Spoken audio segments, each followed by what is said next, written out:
ඉස්සරහට ගෑස්, ඒ වගේම විදුලි, ඒ වගේම ඉන්ධන, ඒ වගේම කෑම බීම හිඟ වෙයිද? මිනිස්සුන්ට දරා ගන්න බැරි වෙයිද? මිනිස්සුන්ට හිතුවක් නැති වෙයිද? එන්න අපි මේ වීඩියෝ එකෙන් ඒ ගැන කතා කරමු.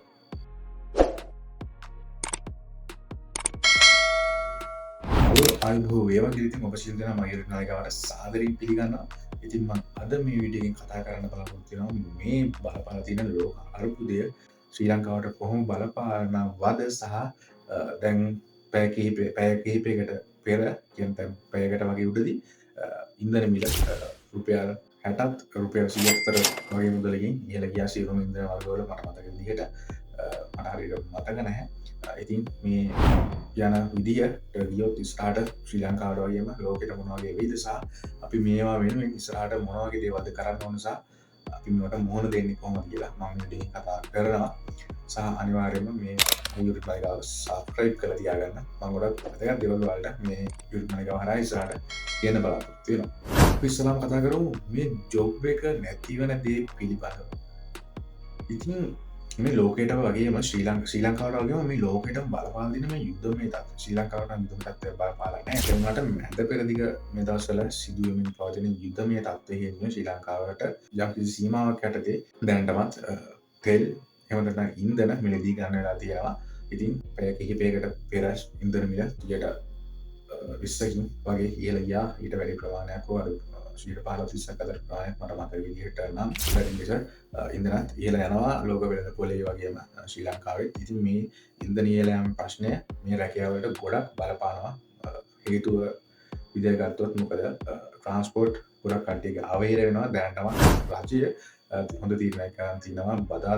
බදාදා දින රජයේ නිවාඩු දිනයක් කරලා ප්‍රවාහනය වගේම තෙල් භාවිතය අවම කරලා තියෙනවා. ඉතින් ඉස්සරහට මීට වඩා ගොඩක් අවම කිරීම වලට අපිට මුහුණ දෙන්න සිදු වෙයි කියලා මම විශ්වාස කරනවා.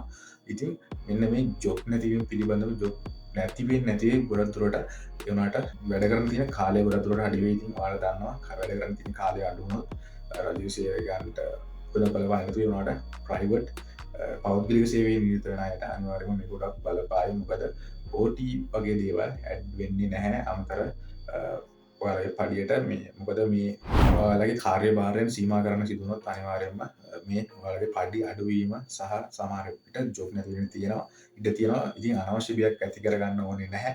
මම මේ වීඩියෝ එකෙන් අපි ඒවට ගන්න ඕන සොලියුෂන් විසඳුම් අනිවාර්යයෙන්ම ඔයාලට කියලා දෙන්න බලාපොරොත්තු වෙනවා. ඉතින් මෙන්න මේ ඉන්ධන තමයි අපිට දැනට බලපාලා තියෙන ලොකුම ප්‍රශ්නේ. ඉතින් දැනටමත් මේක ශ්‍රී ලංකාවට යම්කිසි මට්ටමකින් බලපාලා තියෙනවා සහ ඉන්ධන මිල ඉහළ ගිහිල්ලා තියෙනවා. ඉතින් අපි මේකට මොකක්ද කරන්න ඕන කියලා අපි මේ වීඩියෝ එකේ අවසානයේ කතා කරන්න බලාපොරොත්තු වෙනවා. ඉතින් මේ ලෝකයටම බලපාලා තියෙන යුද්ධමය තත්ත්වයේ හේතුවෙන් ඉන්ධන ප්‍රමාණයට ගන්නම ප්‍රමාණයට සහ තවත් ගොඩක් භාණ්ඩ අපනයනයට සහ ආනයනයට ශ්‍රී ලංකාවට වගේම තවත් බොහෝ රටවල් වලට මේක බලපාලා තියෙනවා. ඉතින් මේ යුද්ධමය තත්ත්වය තවත් මාස කිහිපයක් ඉදිරියට ඇදගෙන ගියොත් ඇමරිකාව අනිවාර්යයෙන්ම මේක ශ්‍රී ලංකාවට වගේම ලෝකෙට ලොකු අර්බුදයක් වෙනවා. දැනට බලපාලා තියෙනවා වගේ පස්තයි ගුණයක් මේක ලෝකෙටම බලපාන ඉඩ තියෙනවා. මොකද දැනටමත් මැද පිට දිග රටවල් තමයි ලෝකෙට ප්‍රධාන වශයෙන් khනිජ තෙල් බෙදා හරින්නේ. ඉතින් ඒ වගේම මේ යුද්ධමය තත්ත්වයන් පවතින රටවල් අතර ප්‍රධාන ප්‍රහාරක ස්ථාන වෙලා තියෙන්නේ මෙන්න මේ මෙයාලගේ මේ රටවල් වල ප්‍රධාන ප්‍රභවයන් නිපදවන එහෙම නැත්නම් විස්තරණය කරන කේන්ද්‍රස්ථාන තමයි මෙයාලගේ ප්‍රධාන ඉලක්ක වෙලා තියෙන්නේ. ඉතින් මේවා ගොඩක් දුරට ඉස්සරහට විනාශ වෙගෙන ගියොත් ඉන්ධන මිල ඉහළ ගියා වගේ නේ ඊට වඩා ගොඩක් ඉන්ධන මිල ඉහළ යන ඉඩ තියෙනවා. ඉතින් ජනාධිපතිතුමා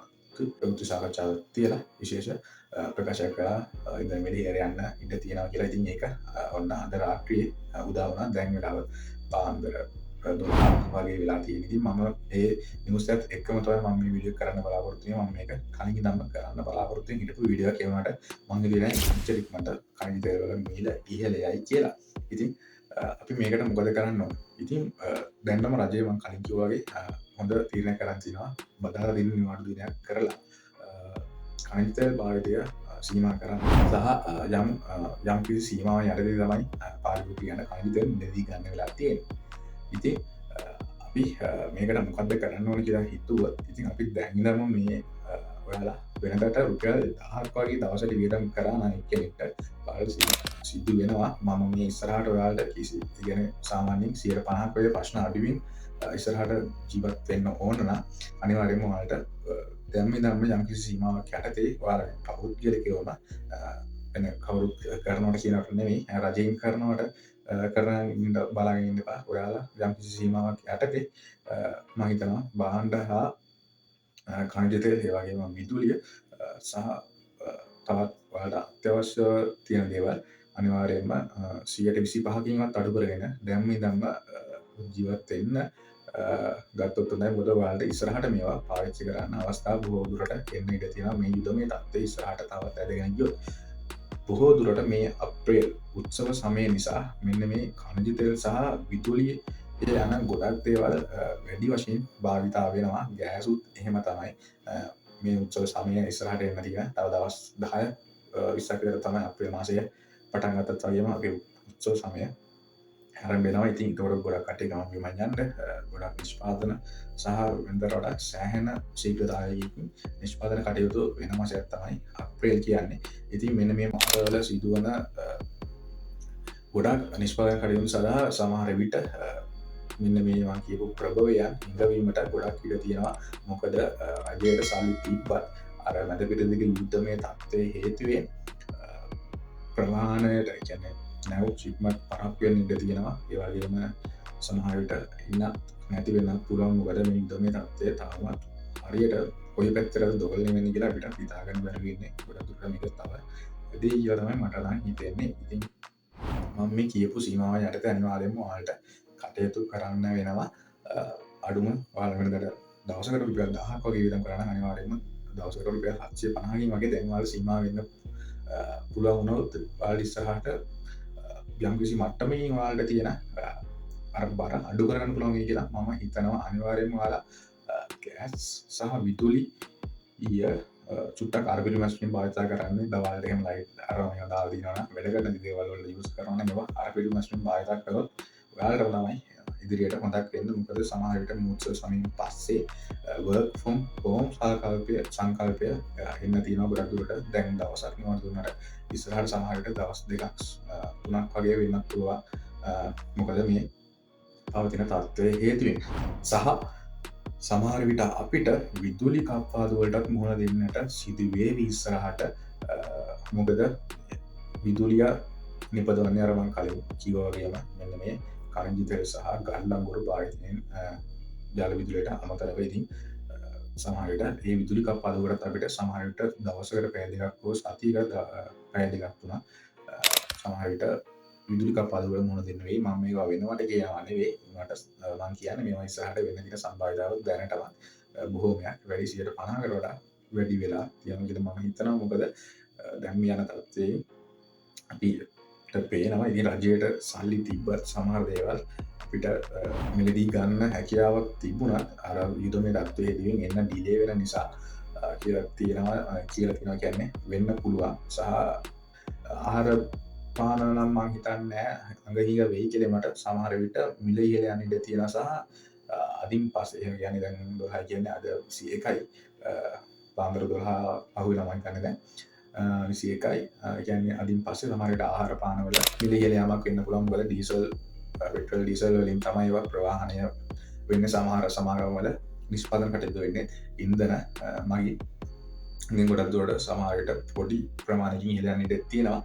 අඟහිගකම් නම් වෙන්නේ නැතිවේ මට මතක විදිහට ඊහෝ පෙරේදා කිව්වා සහරුත් අතිරික්තද කොහෙද මාස 3කට සෑහෙන ප්‍රමාණයකට තියෙනවා කියලා. මම හිතන්නේ ඒක නිසා ආහාර පාන වලින් අඟකින් හිඟකම් වෙයි කියලා සමහර විට ගණන් වැඩි වෙන්න ඉඩ තියෙනවා. ඉතින් අනවශ්‍ය කලබලයක් ඇති කරගන්න හොඳ නැහැ. මොකද ඒකෙන් වෙන්නේම අපිටම තමයි ආශය වෙන්නේ.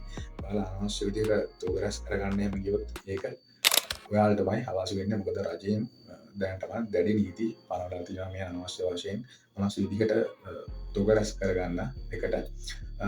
මම හිතනවා ඒක කරන එක මේ වෙලාවේ සුදුසු නෑ. මොකද අපි මේ වෙලාවේ අනිත් මිනිස්සු ගැන දශමයකින් හරි හිතන්න ඕන. ඉතින් මම ඔයාලට කියවනේ මේ වීඩියෝ එකේ මම ඔයාලට මේකේ සොලියුෂන් ගෙනල්ලා දෙනවා කියලා. මේ සොලියුෂන් තමයි ඔයාලට මම හිතනවා ඉස්සරහට work from සංකල්පය ආවොත් අනිවාර්යයෙන්ම ඔයාලට මේ ඔන්ලයින් පැත්තෙන් සහ ඔයාලගේ වතු වගාවන් දියුණු කරගන්න එක හොඳයි. දැම්ම ඉඳන්ම මොකද ඉස්සරහට මේ ලෝකේ මොනවද කියලා කියන්න බෑ. අර මං කියපු ප්‍රශ්න ආවොත් අනිවාර්යයෙන්ම මේ work from home සාකල්පේ අනිවාර්යයෙන්ම එයි. එතකොට වල ගෙදර ඉඳන් තමයි වැඩ කරන්න වෙන්නේ සහ පෞද්ගලික සේවකයෝ පෞද්ගලික සේවයෙන් ඉදිරියට වෙන අයට අනිවාර්යයෙන්ම මේක ගොඩක් බලපාන ඉඩ තියෙනවා. මොකද අර අපි අමතර කාලයක් වැඩ කරලා වැඩි වැඩුමක් කරන්න වැඩ කරනවානේ. එතකොට ඒ කාලය අවම වෙන්න ඉඩ තියෙනවා. මොකද ගොඩක් රටවල් වල ආනයන නිසා අපනයනය ගොඩක් දුරට සීමා වෙලා තියෙනවා. සහ ශ්‍රී ලංකාවේ තේකොළ නිෂ්පාදනයට මම හිතනවා යම් කිසි මට්ටමකින් මේක බලපායි කියලා. මොකද මැද පෙරදිග රටවල් තමයි වැඩි වශයෙන් මම දන්න තරමින් ඔය විදියට සාමාන්‍යයෙන් දෙවෙනියට තුන්වෙනියට හෝ පළවෙනි 10 දෙනා අතරේ තියෙන මේ මැද පෙරදිග රටවල් සහ මේ ඉරානය ගොඩක් ගහ ගන්න රටවල් වැඩි වශයෙන් ශ්‍රී ලංකාවෙන් තේ මිලදී ගන්නවා. ඒ නිසා ගොඩක් දුරට මේ තේ කර්මාන්තයටත් මේක බලපාන්න ඉඩ තියෙනවා. ඉතින් මම හිතන්නේ ඔයාලා අනිවාර්යයෙන්ම දැන් ඉඳන්ම මොකක් හරි ඔන්ලයින් ජොබ් එකකට ඔයාලගේ ස්කිල් එක ඩෙවලොප් කරගෙන එහෙම නැත්නම් ඔයාලගේ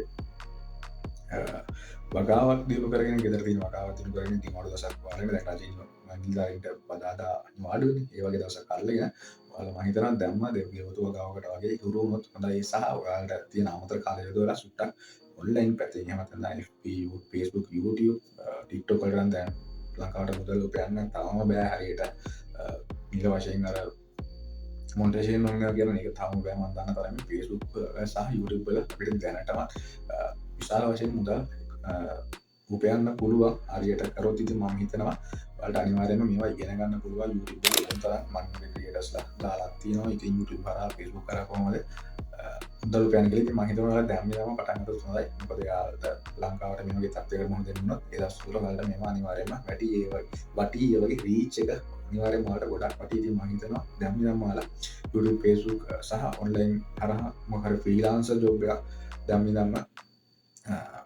ඩෙවලොප් කරගෙන කිව්වොත් හරියද?